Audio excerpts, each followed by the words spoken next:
Due to the current market, I've been focused on defensive stocks, and I'll be following up on this shortly, but I've noticed a lot of attention towards Apple in the media and the possibility that it could be the king of all defensive plays. Why not? It's one of the greatest American companies, one of the world's most valuable brands, delivering fantastic long-term returns for investors, innovative and market-leading products to a loyal brand of followers. There's certainly a lot to be said about the own it, don't trade it philosophy, but the problem is despite climbing 266% over the last 5 years, almost tripling its pandemic low to last year's high, the stock has fallen over 24% year to date, showing it's not immune from the downturn. It's a legacy company, but if you're wondering if it's a defensive stock you should be buying right now, this is the video for you.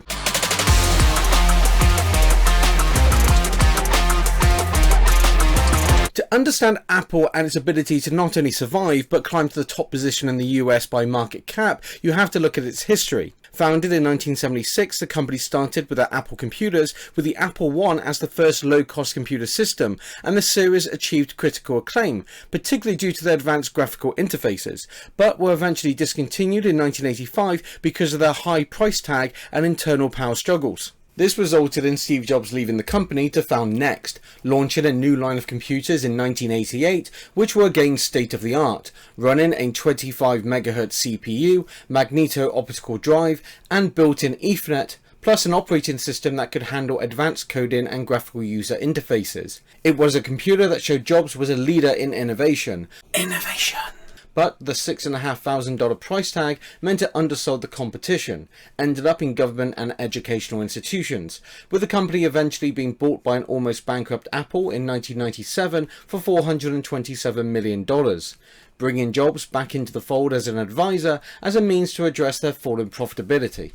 What they didn't expect was for Jobs to stage a coup and advance to CEO, and within a year he cut 70% of the product line so the company could focus on quality and innovation on just 4 products: the iMac, iBook, Power Macintosh and PowerBook. His leadership and focus on innovation saw a focus away from established technologies, such as moving away from optical towards USB storage, the introduction of Apple Stores and the iPod in 2001, iTunes in 2003, and the company's legendary entry into the mobile market in 2007, followed by the iPad in 2010 and the iCloud in 2011. Innovation. What you need to understand here is a methodology known as the Pareto principle, a concept first developed by Raffaello Pareto as a study of austerity in 19th century Italy. That's the financial divide between the rich and the poor, and I've covered this in greater detail on my channel. The principle has modern day applications in business where it is often referred to as the 80-20 rule, where companies focus 80% of their effort towards the top 20% of revenue generation. The rules of acquisition. In the short term this makes sense, but often means the other 80% of the business can be neglected, which can have consequences. Consider a bookstore that focuses 80% of its advertising on the top 20% of their sales. So an author such as Stephen King, for example, earns a position front of store with big posters, sign-in events. So a top seller becomes an even bigger seller, often claiming a privileged position based on reputation regardless of the quality of future work. Just look at the top 10 selling books of 2022 so far and we can see how 6 of these are from the same author, despite being written years apart, suggesting current sales are influenced by current popularity. But what of the other 80% of authors who receive just 20% of attention? Most will end up in obscurity regardless of the quality of their work. Where the model might work in the short term, in the long term when you focus 80% of your efforts on the top 20% of products, you oversell your products. Eventually consumers have read these books, and unless the author can keep innovating, writing new books at the same quality to keep them interested, they will move on to something else, and that investment into promotions and the author is no longer generating returns. It's a concept that can be seen across various industries: music, movies, food, cars, and especially technology. Apple's history suggests that success and continued growth is heavily reliant on a constant technological innovation, and as I'm explaining in this diagram, which you can pause and review later, it doesn't matter whether an idea originates from the business or a consumer, only the company's ability to either respond to consumer demand or preemptively supply a product they don't yet know they want. Jobs explained his method was to predict the future of their products and not rely on the past, and as with the Pareto principle, focusing their efforts on the top designs resulted in high quality, innovative, market leading products that Apple could charge a premium for owning, and they created a large loyal fan base. With Steve Jobs stepping down to focus on his health and eventual death in 2011, Apple had the challenge of continuing his legacy of innovation with Tim Cook, the head of worldwide sales and operations, at the helm. But there are only so many megapixels you can meaningfully stick into a camera, and only so many inches of screen size that will fit in a pocket, and how much resolution will people notice, or how much battery power makes a difference.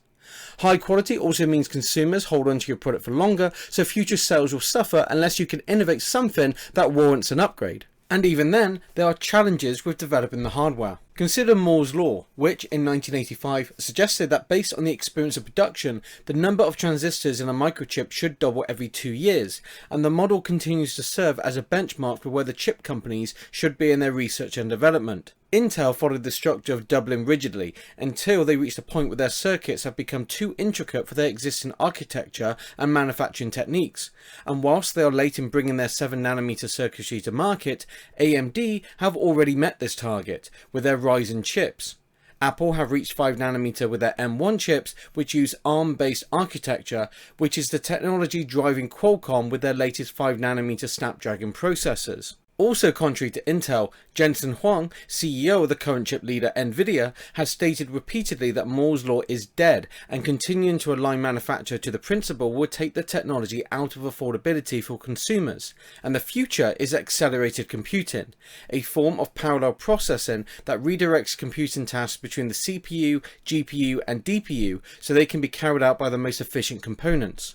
Technical innovation requires high research and development costs, so companies will often hold back features for later models, or when innovation peaks, use underhanded methods that force consumers to buy new again instead of repairing, such as making the required components difficult to obtain. New laws have come into place to protect consumers' right to repair their products, where Apple, for instance, had taken steps to protect their repair revenue by coding iPhone screens in such a way that third-party replacement prevented Face ID from working again, which they then had to correct via software update.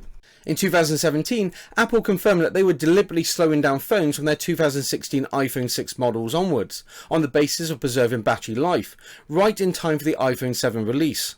This strategy caused significant performance issues with customers and led to a class action lawsuit against the company, accusing Apple of using phone updates as a means of slowing down phones to encourage consumers to upgrade needlessly to a newer model. Crippling phones with a software update without directly informing customers beforehand was a poor decision, and it broke trust with the brand.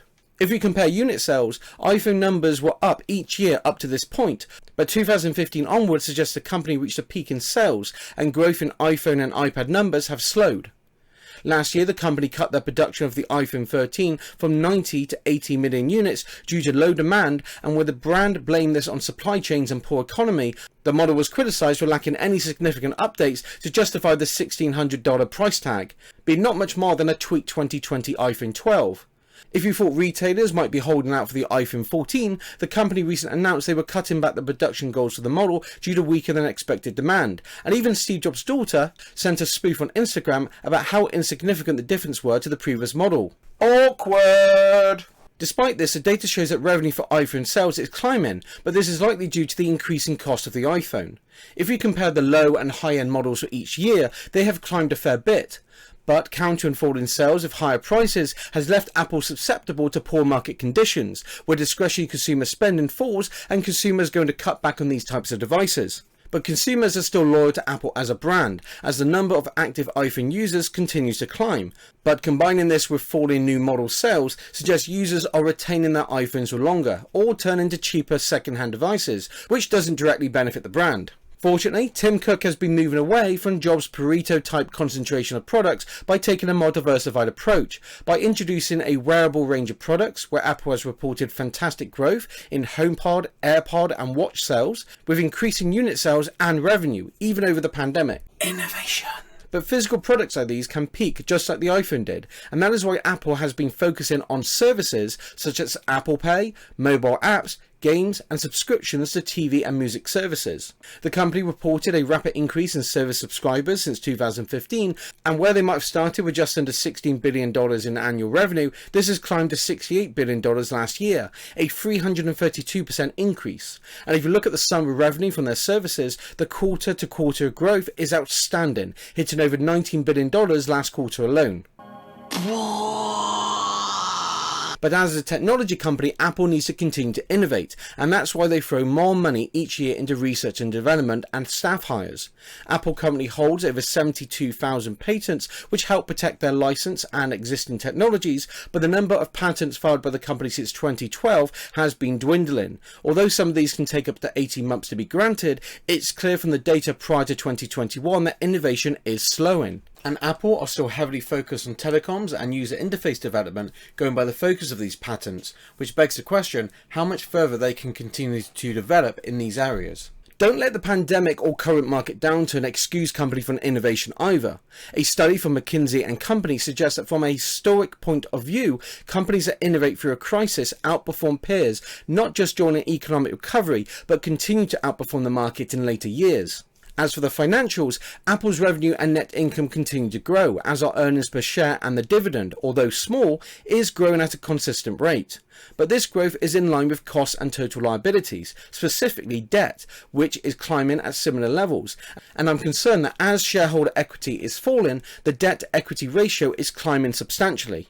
Also, where cash is a key element of defense in a recession, it looks like Apple burned through 40% of this over the pandemic, back to 2018 levels, and this burn-off has continued over the last 12 months. Apple stock currently trades at over 23 times current and future earnings, 6 times sales and 40 times book, with a rather pathetic dividend yield of 0.66%. And although this is a premium stock and a reputable brand, the technicals make it a very expensive stock to own, especially in the market downturn.